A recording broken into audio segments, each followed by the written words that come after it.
আসসালামু আলাইকুম। সবাই কেমন আছেন? আশা করছি যে যেখান থেকে দেখছেন আল্লাহর অশেষ রহমতে সবাই ভালো আছেন।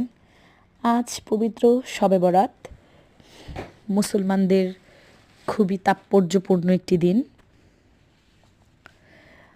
আজকে সন্ধ্যার সময় আমি আয়ান আর আয়ানের পাপার জন্য সিমি মটর, যেটাকে বলে সেটা একটু সাদা করে ভুনা করে দিয়েছি। মুড়ি দিয়ে খেতে ভীষণ ভালো লাগে, এমনিতে যদি সুধা সুধা খাই তাহলেও ভালো লাগে। এই তো রান্না করতেছি আর ভিডিও করতেছি।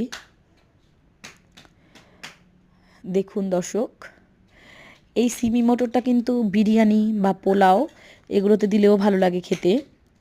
সংরক্ষণ করে রাখা যায়, এটাকে সিদ্ধ করে তারপর ডিপ ফ্রিজে রেখে দেওয়া যায় অনেক দিনের জন্য, ভালো থাকে। এই তো হয়ে আসছে প্রায় সিমি মটরটা। সাথে আমি একটি আলু দিয়েছি ছোট ছোট করে কেটে। এটা সাদাই হবে, এটার মধ্যে হলুদের গুঁড়া দিলে ভালো লাগে না খেতে। সাদা সাদা করে এভাবে ভুনা করলে খুব ভালো লাগে খেতে। আমি যখন বাসায় থাকতাম তখন এগুলাকে আমি ফ্রোজেন করে রেখে দিতাম।